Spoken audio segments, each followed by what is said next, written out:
Salvador, lugar vibrante, colorido e cheio de vida. A cidade é a capital da Bahia e tem a quarta maior população do Brasil, com quase 3 milhões de pessoas.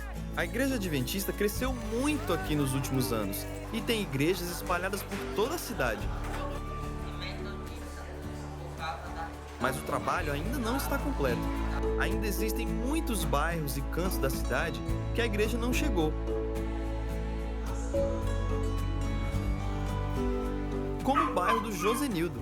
Ele era um sujeito complicado, conhecido como o bêbado da vizinhança, que só atrapalhava a vida da família e de toda a comunidade.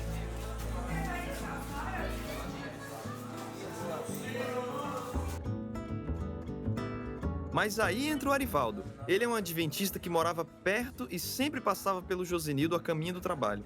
Ele sabia que o Josenildo estava procurando um emprego, então ele ofereceu um trabalho na construção de igrejas adventistas. Não demorou muito para os dois ficarem amigos. Arivaldo sempre tratava Josenildo com muito respeito, e isso só fez ele ficar se perguntando o motivo de tanta gentileza. Um dia, Arivaldo perguntou se ele estaria interessado em estudar a Bíblia, e ele disse que sim. Antes de ter Jesus, não tinha felicidade.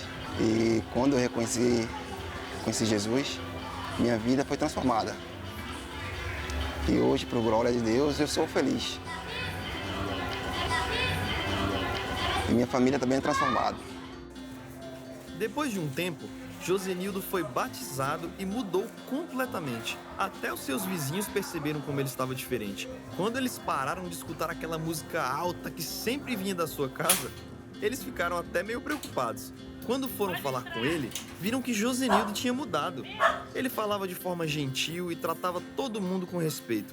Eles quiseram saber o que ele fez para mudar tanto.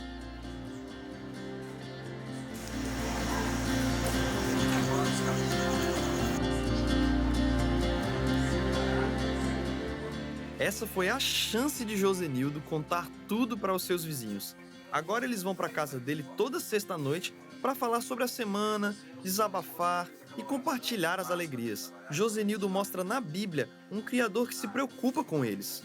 E até as crianças participam, com um culto só para elas no corredor.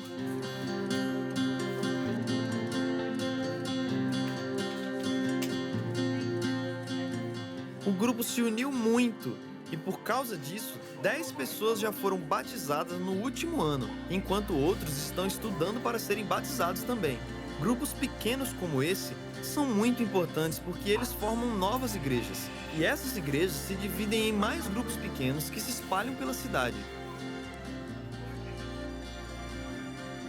Quase 5 anos atrás, a liderança da Igreja da Bahia tinha o objetivo de construir 1000 igrejas em 5 anos. Foi um objetivo um tanto ousado, mas eles conseguiram chegar lá. E esses novos prédios têm um significado muito maior do que só lugares novos para fazer culto. Os prédios mostram como cada dia as igrejas estão crescendo e mudando a vida de pessoas, como Josenildo. Jesus é bom, e Jesus transforma. Como ele transformou a minha vida, ele transforma a vida de qualquer outro.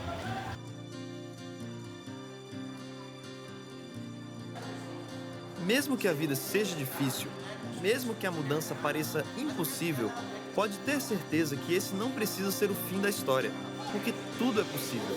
O importante é acreditar e querer. O resto, Jesus completa.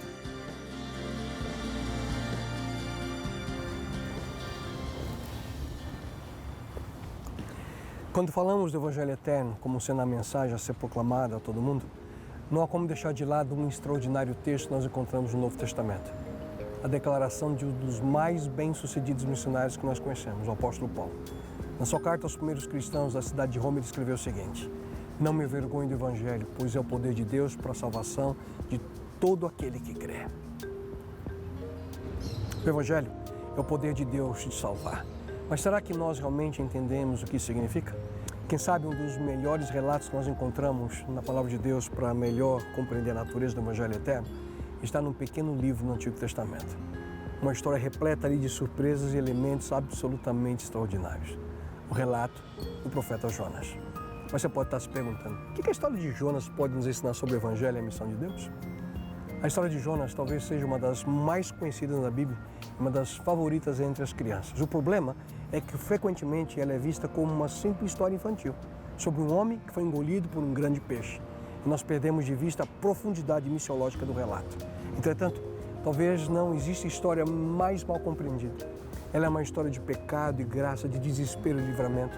É a história de um missionário rebelde que precisou ser resgatado do seu próprio eu, por um Deus que tem prazer em oferecer uma segunda chance.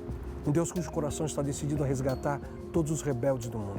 Na história de Jonas, nós encontramos a realidade de que todos nós somos grandes pecadores, mas Deus é um Salvador ainda maior, muito maior do que aquilo que a gente pode imaginar. Nesse pequeno livro que está na porção bíblica de 12 livros conhecida como Profetas Menores, em razão do tamanho dos livros, nós encontramos pelo menos 4 importantes lições sobre a missão de Deus. A primeira delas, o perigo que é fugir desse Deus. A segunda lição, sobre o livramento que nós podemos viver quando nós nos submetemos à missão de Deus. Na sequência, sobre as consequências que outros experimentam quando nós cumprimos a missão de Deus. E, finalmente, sobre as dúvidas que nós enfrentamos quando nós questionamos a missão de Deus. Logo no início do livro de Jonas nós lemos: a palavra do Senhor veio a Jonas, filho de Amitai, com essa ordem: vá depressa à grande cidade de Nínive e pregue contra ela, porque a sua maldade subiu até a minha presença. Muitos profetas receberam a ordem de Deus para clamar contra nações pagãs e vizinhas ali do povo de Deus. Só que ser enviado para a nação inimiga não estava no contrato de trabalho de nenhum profeta. O destino de Jonas não poderia ser mais claro. Ele sabia muito bem que a cidade de Nínive era grande, a capital da Síria, a maior nação do mundo naquele momento. A maior ameaça à segurança é a sobrevivência de Israel. E é para essa cidade que Jonas é chamado para ir e clamar contra ela. Sem dúvida alguma, ao ouvir a missão que Deus havia estabelecido para ele, Jonas teve medo. Em realidade, o problema era entre Deus e Nínive. Jonas foi chamado apenas para cumprir a missão, levar a mensagem que Deus tinha em mente para aquela cidade, para aquela nação. Mas aqui começa a surpresa. Mas Jonas fugiu da presença do Senhor, dirigindo-se para Tarsis. Por quê? Porque até aquele momento Jonas não conhecia de fato quem era Deus. Jonas não compreendia plenamente qual era a missão do Criador. Aparentemente Jonas não tinha qualquer esperança de que os ninivitas iriam ouvi-lo e ficou desesperado com a missão dada por Deus. E ele então decidiu colocar em prática o seu próprio plano. Jonas simplesmente fugiu de Deus, como se isso fosse possível. Fugir de Deus, em outras palavras, era ir contra a vontade do Criador. Significava insistir que o caminho que Jonas tinha escolhido era melhor que o caminho de Deus. E ao fugir de Deus, Jonas escolheu ser o seu próprio Deus. Ele pensava que conhecia o Deus verdadeiro, mas não concordou com o que Deus desejava fazer. Jonas não concordou com o plano do Criador. Ele coloca então a confiança em si mesmo, no seu próprio plano. Este poderia ser muito bem o final da história de Jonas. Bem aqui, logo depois dos 3 primeiros versos. Jonas fugiu da presença de Deus, ponto final, acabou. Porque um profeta que foge da presença de Deus, a sua carreira missionária está acabada. Afinal, para que serve o seguidor de Deus que não confia nele? Deus então escolhe outra pessoa para fazer o serviço e se livra definitivamente de Jonas, certo? Não, errado. Esse foi apenas o começo da história. Deus não tinha apenas a salvação de uma nação em mente. Deus também queria salvar o missionário. Jonas desistiu de Deus, mas Deus não havia desistido de Jonas. E o que podemos aprender no início da história de Jonas? Podemos, sem dúvida alguma, aprender que o cumprimento da missão, Deus não desiste facilmente de seus filhos. Ele sempre é o Deus da segunda chance. E isso não significa que podemos errar apenas uma vez. Não. Pelo contrário, Ele é paciente com vocês, não querendo que ninguém pereça, mas que todos cheguem ao arrependimento. Deus da segunda chance ainda busca você. O Deus da segunda chance convida hoje você a ser um discípulo dele para buscar outras pessoas. E então, qual é a sua resposta?